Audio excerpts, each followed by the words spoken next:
शाम का समय था। आसमान में हल्के बादल छाए हुए थे। घर के बाहर बच्चों की आवाजें आ रही थी, लेकिन घर के अंदर अजीब सी खामोशी फैली हुई थी। तभी दरवाजा खुला और अमित रोज से काफी पहले घर लौट आया। उसने अपना बैग एक तरफ रखा और बिना कुछ बोले सोफे पर बैठ गया।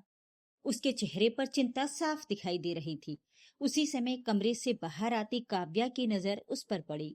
वो अभी अपनी माँ से फोन पर बात कर रही थी।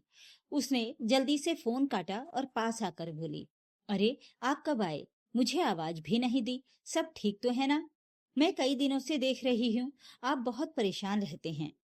अमित ने गहरी सांस लेते हुए कहा, काव्या, तुम जानती हो ना कि पिताजी के जाने के बाद माँ बिल्कुल अकेली हो गई हैं। अब उनकी तबीयत भी पहले जैसी नहीं रहती। मैं सोच रहा हूँ कि इस महीने उन्हें अपने साथ यहीं ले आऊं। माँ यहाँ रहेंगी तो अंशुल के साथ उनका मन भी लगा रहेगा और अंशुल को भी दादी का प्यार मिल जाएगा। काव्या कुछ पल चुप रही। तभी अमित फिर बोला, बस मैं तुमसे एक बात कहना चाहता हूँ। मेरी माँ को कभी सास मत समझना। उन्हें अपनी माँ की तरह अपनाने की कोशिश करना। पिताजी के जाने के बाद उनकी जिंदगी में बहुत खालीपन आ गया है। काव्या की बिल्कुल इच्छा नहीं थी कि उसकी सास उनके साथ आकर रहें, लेकिन उस समय वो कुछ नहीं बोली। उसने हल्की सी मुस्कान के साथ हामी भर दी। अगले ही दिन अमित गांव से अपनी माँ सरोज जी को शहर ले आया। घर में कदम रखते ही अमित बोला, माँ, ये घर सिर्फ हमारा नहीं, आपका भी है। इस घर पर सबसे पहले आपका अधिकार है। ये सुनकर सरोज जी की आंखें भर आईं। उन्हें अपने बेटे पर गर्व महसूस हो रहा था, लेकिन दूसरी तरफ रसोई में खड़ी काव्या अंदर ही अंदर नाराज थी। सरोज जी बहुत समझदार और कामकाजी महिला थीं। घर आते ही उन्होंने धीरे धीरे रसोई संभाल ली। अब अमित की पसंद का खाना बनने लगा। घर व्यवस्थित रहने लगा। इससे काव्या को भी काफी आराम मिलने लगा। पहले बच्चे और घर की जिम्मेदारियों की वजह से वो अपने मायके तक नहीं जा पाती थी। अब उसे समय मिलने लगा। एक दिन काव्या अमित से बोली, अब तो मैं मायके जा सकती हूँ ना? माँ जी आ गई हैं तो घर भी संभल जाएगा। अमित मुस्कुराकर बोला, हाँ बिल्कुल चली जाओ। अगले दिन काव्या अपने बेटे अंशुल को लेकर मायके पहुंच गई। उसे देखते ही उसकी माँ कमला देवी खुश होकर बोली, अच्छा हुआ बेटा आ गई। चलो, कम से कम तुम्हारी सास के आने से तुम्हें थोड़ा आराम तो मिला। काव्या मुंह बनाते हुए बोली, आराम तो मिला है माँ, लेकिन आपके दामाद अब पूरे श्रवण कुमार बन गए हैं। माँ जी के आने के बाद तो जैसे पत्नी दिखाई ही नहीं देती। ये सुनकर कमला देवी तुरंत बोली, देख बेटा, दामाद जी तो बहुत सीधे हैं, लेकिन अपनी सास को ज्यादा भोली मत समझना। ऐसी औरतें सामने से सीधी बनती हैं और धीरे धीरे पूरे घर पर राज करने लगती हैं। तू संभल कर रहना। तभी पास बैठे काव्या के पिता मोहनलाल जी नाराज होकर बोले, अरे बेटी अभी आई भी नहीं और तुमने घर तोड़ने वाली बातें शुरू कर दी। बेटा, ऐसी बातों में मत आना। लेकिन कमला देवी ने उन्हें बीच में ही चुप करा दिया। कुछ दिनों बाद अमित का जन्मदिन आया। सुबह से ही सरोज जी पुराने दिनों को याद कर रही थीं। उन्हें याद आ रहा था कि कैसे वो हर साल अपने बेटे के लिए अपने हाथों से केक बनाती थीं। तबीयत ठीक न होने के बावजूद उन्होंने रसोई संभाली। उन्होंने बेटे की पसंद का खाना बनाया और अपने हाथों से केक तैयार किया। शाम को अमित और काव्या घर लौटे तो पूरा घर खुशबू से महक रहा था। सरोज जी मुस्कुराते हुए केक लेकर आईं और बोली, जन्मदिन मुबारक हो बेटा, भगवान तुम्हें लंबी उम्र दे। अमित मुस्कुराया और केक काटा। तभी काव्या बोली, माँ जी, इतना सब बनाने से पहले पूछ तो लेती, हम लोग बाहर पार्टी करके आए हैं। सरोज जी कुछ पल के लिए चुप हो गईं। तभी अमित बोला, माँ, इनकी बहनों ने पार्टी रखी थी, लेकिन आपके हाथ के केक जैसा स्वाद कहीं नहीं था। ये सुनते ही सरोज जी की सारी थकान मिट गई। उन्होंने प्यार से अंशुल को केक खिलाना चाहा, लेकिन काव्या तुरंत बेटे को गोद में उठाकर बोली, नहीं माँ जी, मैं इसे खिला चुकी हूँ। इतना कहकर वो कमरे में चली गई। अमित माँ का मन रखने के लिए उनके साथ बैठ गया। उसने एक रोटी खाई और बोला, माँ, आपके हाथ का खाना खाकर मजा आ गया। ये सुनकर सरोज जी का मन भर आया, लेकिन दूसरी तरफ कमरे में बैठी काव्या अंदर ही अंदर गुस्से में जल रही थी। रात को जैसे ही अमित कमरे में आया, काव्या बोली, मुझे समझ नहीं आता, जब बाहर खाना खाकर आ चुके थे तो यहाँ खाने की क्या जरूरत थी। अमित ने शांत स्वर में कहा, माँ ने प्यार से बनाया था, इसलिए थोड़ा खा लिया। काव्या बोली, अच्छा, यही नियम मेरी माँ के लिए क्यों नहीं था। अमित अब नाराज हो गया। वो बोला, तुम हर बात का गलत मतलब क्यों निकालती हो। मेरी माँ ने तबीयत खराब होने के बावजूद खुद खाना बनाया था। बहस देर रात तक चलती रही, लेकिन उन्हें ये नहीं पता था कि कमरे के बाहर खड़ी सरोज जी सब सुन चुकी थीं। उनकी आंखों में आंसू आ गए। वो चुपचाप अपने कमरे में चली गईं और सोचने लगीं, शायद मेरी वजह से बेटे की जिंदगी में परेशानी आ रही है। उस रात के बाद घर का माहौल बदल सा गया। सरोज जी पहले की तरह घर का सारा काम तो करती रहीं, लेकिन अब उनके चेहरे की मुस्कान कहीं खो गई थी। वो पहले जितनी खुलकर बातें करती थीं, अब उतना ही चुप रहने लगी थीं। उधर काव्या भी उनसे जरूरत के अलावा कोई बात नहीं करती थी। अमित ये बदलाव महसूस तो कर रहा था, लेकिन वजह नहीं समझ पा रहा था। कुछ दिनों बाद एक सुबह काव्या सरोज जी के कमरे में गई और बोली, माँ जी, आज शाम मेरे भाई और भाभी घर आ रहे हैं। उनके साथ बाकी रिश्तेदार भी होंगे। लगभग 10 लोग आएंगे। आप सबके लिए खाना बना दीजिएगा। मैं मार्केट जा रही हूँ कुछ सामान लेने। सरोज जी थोड़ा घबरा गईं। उन्होंने धीमे स्वर में कहा, बहू, इतने लोगों का खाना अकेले मैं कैसे बनाऊंगी। ऊपर से तबीयत भी ठीक नहीं है। अगर बाहर से मंगवा लें तो। काव्या तुरंत बोली, नहीं माँ जी, मेरे पापा बाहर का खाना नहीं खाते, और वैसे भी घर बुलाकर बाहर का खाना खिलाना अच्छा नहीं लगता। इतना कहकर वो चली गई। सरोज जी ने कुछ नहीं कहा। उन्होंने चुपचाप रसोई संभाल ली। सुबह से दोपहर और फिर शाम हो गई। वो लगातार काम करती रही। एक तरफ सब्जियां बन रही थीं, दूसरी तरफ मिठाई तैयार हो रही थी। लेकिन धीरे धीरे उनकी तबीयत बिगड़ने लगी। उन्हें चक्कर आने लगे। शरीर जवाब देने लगा था। वो धीरे से आकर सोफे पर बैठ गईं। तभी अमित ऑफिस से घर लौटा। उसने माँ को उस हालत में देखा तो घबरा गया। वो उनके पास दौड़ कर आया और बोला, माँ, क्या हुआ। जैसे ही सरोज जी उठने लगी, उनका संतुलन बिगड़ गया और वो वहीं गिर पड़ी। अमित तुरंत उन्हें अस्पताल लेकर गया। जांच के बाद डॉक्टर बोले, घबराने की बात नहीं है, इनका ब्लड प्रेशर काफी बढ़ गया था। कमजोरी और ज्यादा काम करने की वजह से ऐसा हुआ है। इन्हें आराम की जरूरत है। अमित ने वहीं से काव्या को फोन किया और बोला, आज का डिनर प्रोग्राम कैंसिल कर दो, माँ की तबीयत बहुत खराब हो गई है। काव्या मजबूरी में मान गई, लेकिन अंदर ही अंदर नाराज थी। करीब 2 घंटे बाद अमित माँ को लेकर घर आया। उन्हें कमरे में आराम करवा कर वो कपड़े बदलने चला गया। तभी काव्या गुस्से में सरोज जी के कमरे में पहुंची और बोली, आपकी ऐसी कैसी तबीयत खराब हुई जो 2 घंटे में ठीक भी हो गई। सीधे क्यों नहीं कहती कि आपको मेरे घर वालों का आना पसंद नहीं था। ये सुनते ही सरोज जी की आंखों में आंसू आ गए। उन्होंने धीमे स्वर में कहा, बहू, अगर तुम्हारी माँ की तबीयत खराब होती तब भी क्या तुम उसे नाटक कहती। लेकिन काव्या बिना जवाब दिए वहां से चली गई। उस दिन के बाद काव्या ने सरोज जी से ठीक से बात करना भी बंद कर दिया। अब सरोज जी कई बार अमित से गांव भेजने की बात करने लगी, लेकिन अमित हर बार मना कर देता। इधर अंशुल अपनी दादी से इतना घुल मिल गया था कि अब वो उन्हीं के साथ खेलता, उन्हीं के साथ सोता और हर समय उन्हीं के पीछे घूमता रहता।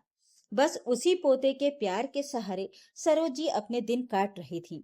धीरे धीरे समय बीतता गया। अब काव्या अक्सर अंशुल को सरोज जी के पास छोड़कर शॉपिंग या अपनी सहेलियों के साथ घूमने चली जाती थी। सरोज जी बिना कुछ कहे बच्चे और घर दोनों की जिम्मेदारी संभालती रहती। एक दिन अंशुल आंगन में पानी से खेल रहा था। सरोज जी उसे बार बार समझा रही थी, बेटा, पानी में मत खेलो, गिर जाओगे। लेकिन अंशुल कहाँ मानने वाला था। खेलते खेलते उसने कमरे के अंदर भी पानी फैला दिया। थोड़ी देर बाद वो दादी से खाने की जिद करने लगा। सरोज जी उसके लिए बिस्किट लेने रसोई की तरफ गईं। तभी उनका पैर फर्श पर फैले पानी पर पड़ा और वो जोर से फिसल गईं। उनकी कमर में बहुत तेज चोट लगी। दर्द इतना ज्यादा था कि वो उठ भी नहीं पा रही थी। बड़ी मुश्किल से वो घिसटते हुए फोन तक पहुंची और कांपते हाथों से अमित को फोन किया। अमित घबरा कर तुरंत घर पहुंचा। उसने माँ को संभाला और बिस्तर पर लिटाया। फिर उसने काव्या को फोन करके कहा, कहाँ हो? तुरंत घर आओ, माँ गिर गई हैं। उधर काव्या अपनी सहेलियों के साथ बैठी थी। उसकी एक सहेली ने पूछा, अब क्या हुआ तुम्हारी सास को? काव्या झुंझला कर बोली, जब से आई हैं कुछ ना कुछ चलता ही रहता है। अब गिरने का नया बहाना शुरू हो गया। इतना कहकर वो गुस्से में घर के लिए निकल गई।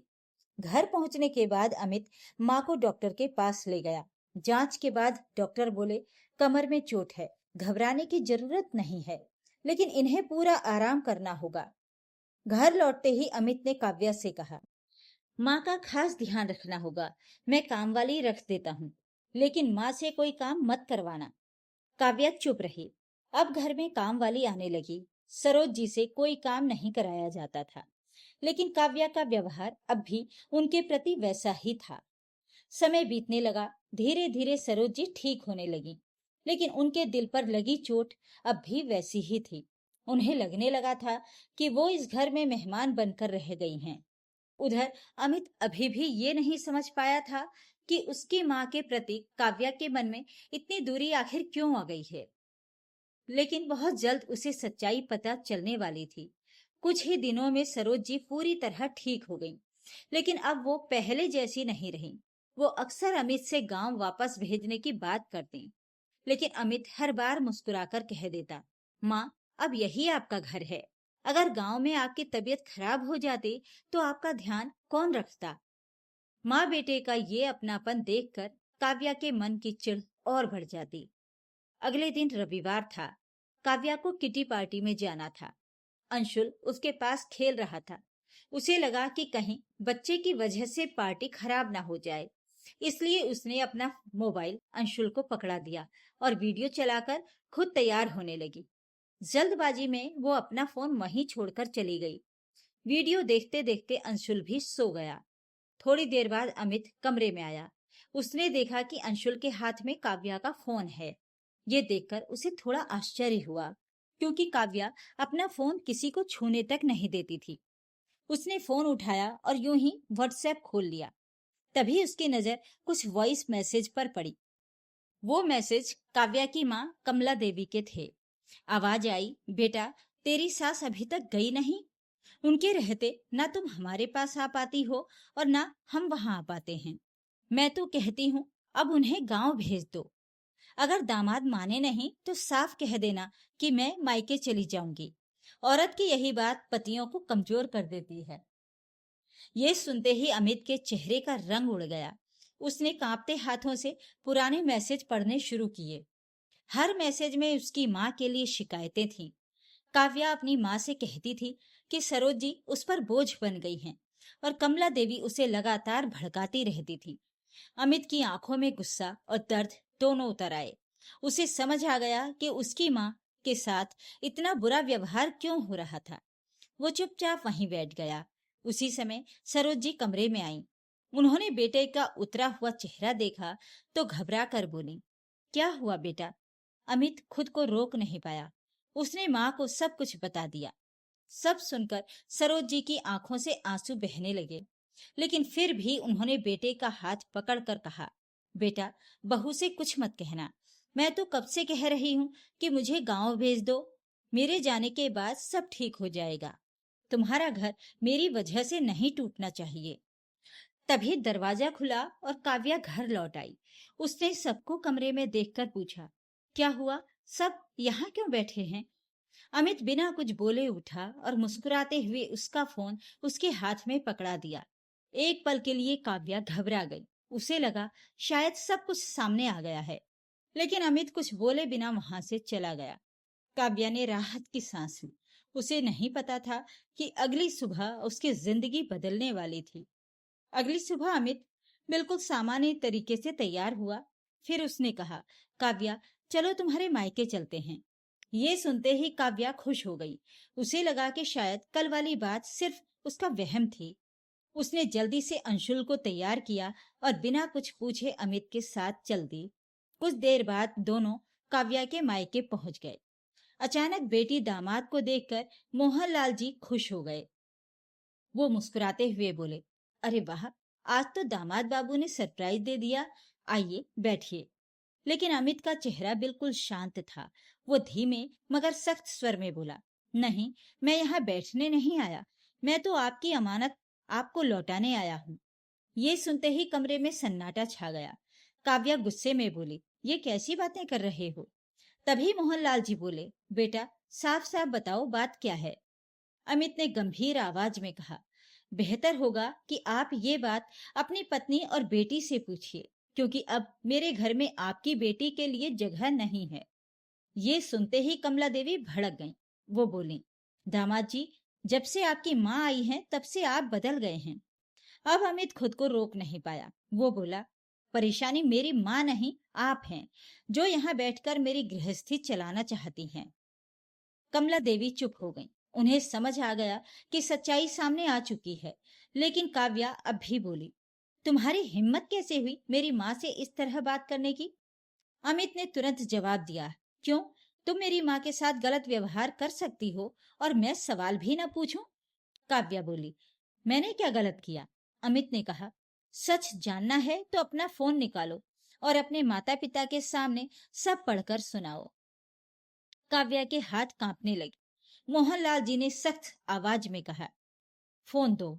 काव्या ने मजबूरी में फोन उनके हाथ में दे दिया। जैसे जैसे वो चैट और वॉइस मैसेज सुनते गए, उनका सिर शर्म से झुकता गया। उन्हें समझ आ गया कि उनकी पत्नी किस तरह बेटी को भड़का रही थी। तभी अमित बोला, अगर बेटी के बिना मन नहीं लगता तो उसे अपने पास रख लीजिए, लेकिन मेरे घर की शांति मत बिगाड़िए। कमरे में खामोशी छा गई। मोहनलाल जी की नजरें अपनी पत्नी और बेटी पर टिक गईं और अगले ही पल कुछ ऐसा हुआ जिसने सबको हिला दिया। कमरे में कुछ पल के लिए गहरा सन्नाटा छा गया। मोहनलाल जी की आंखों में गुस्सा भी था और दुख भी। उन्होंने कमला देवी की तरफ देखा और भारी आवाज में बोले, मैं हमेशा सोचता था कि समय के साथ इंसान बदल जाता है, लेकिन तुमने तो अपनी ही बेटी का घर उजाड़ने में कोई कसर नहीं छोड़ी। फिर उन्होंने काव्या की तरफ देखा और बोले, और तुम इतनी पढ़ी लिखी होकर भी सही और गलत की पहचान नहीं कर पाई। जिस औरत ने तुम्हें बेटी मानकर घर में जगह दी, उसी के लिए तुम्हारे मन में इतनी कड़वाहट भर गई। काव्या की आंखों से आंसू बहने लगे, लेकिन गुस्से में उसने फिर सरोज जी के लिए कुछ गलत शब्द कह दिए।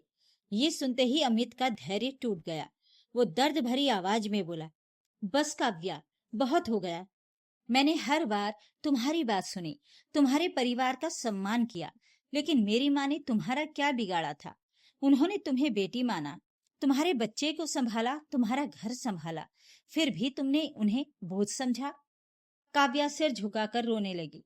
तभी मोहनलाल जी हाथ जोड़कर अमित के सामने खड़े हो गए और बोले, दामाद जी, मुझसे बड़ी गलती हो गई कि मैं अपने ही घर की बात नहीं समझ पाया, लेकिन मेरी बेटी की एक गलती की सजा उसके पूरे जीवन को मत दीजिए। उन्हें हाथ जोड़ते देखकर अमित तुरंत पीछे हट गया। वो बोला, पापा जी, आप मुझसे बड़े हैं, ऐसा मत कीजिए, लेकिन मुझसे ये सब देखा नहीं गया। मोहनलाल जी ने काव्या की तरफ देखा और सख्त स्वर में कहा, अगर अपना घर बचाना है तो आज अपनी गलती स्वीकार करनी होगी। काव्या फूट फूट कर रो पड़ी। उसने अंशुल को गोद में उठाया और चुपचाप अमित के पीछे पीछे चल दी। कुछ घंटों बाद मोहनलाल जी और कमला देवी भी उनके घर पहुंचे। घर के अंदर सरोज जी मंदिर के पास बैठी भगवान का नाम ले रही थीं। जैसे ही उन्होंने दरवाजे की तरफ देखा, उनके सामने काव्या हाथ जोड़कर खड़ी थी। उसकी आंखें सूजी हुई थीं। वो रोते हुए उनके पैरों में बैठ गई और बोली, माँ जी, मुझे माफ कर दीजिए। मैंने आपको कभी समझने की कोशिश ही नहीं की। आपने मुझे बेटी माना और मैंने आपको बोझ समझ लिया। कमला देवी भी आगे बढ़ी और बोली, समधन जी, गलती मेरी थी। मैंने अपनी सोच से बेटी का घर बिगाड़ने चली थी। अब कभी आपके घर में दखल नहीं दूंगी। सरोज जी कुछ पल चुप रहीं। उनकी आंखों में पुराने दुख थे, लेकिन दिल अब भी वैसा ही बड़ा था। उन्होंने काव्या को उठाया और उसके सिर पर हाथ रखते हुए कहा, रिश्ते खून से नहीं, व्यवहार से बनते हैं बहू। गलती इंसान से ही होती है, बस उसे समय रहते समझ लेना चाहिए। ये सुनते ही काव्या उनसे लिपट कर रोने लगी। पास खड़ा अंशुल भी अपनी दादी से आकर लिपट गया। घर का बाहरी माहौल धीरे धीरे हल्का होने लगा। उस दिन के बाद सब कुछ बदल गया। काव्या अब सच में सरोज जी को माँ की तरह सम्मान देने लगी। वो उनके साथ बैठती, उनकी दवाइयों का ध्यान रखती और उनके साथ समय बिताती। कमला देवी भी अब बेटी को घर जोड़ने की सीख देने लगी थी। एक शाम सरोज जी आंगन में बैठी अंशुल को खेलते हुए देख रही थी। अमित उनके पास आकर बैठ गया। सरोज जी मुस्कुराई और बोली, बेटा, अब लगता है सच में घर आ गई हूँ। अमित ने माँ का हाथ पकड़ लिया। आंगन में खेलते अंशुल की हंसी गूंज रही थी और बहुत दिनों बाद फिर से उस घर में रिश्तों की गर्माहट लौट आई थी। दोस्तों, कहानी खत्म होने से पहले आप बताइए, क्या मायके वालों को बेटी की गृहस्थी में जरूरत से ज्यादा दखल देना सही है? अपनी राय कमेंट में जरूर बताइए। कहानी अच्छी लगी हो तो लाइक और शेयर करें। मेरे चैनल को सब्सक्राइब भी जरूर कर लीजिएगा। धन्यवाद।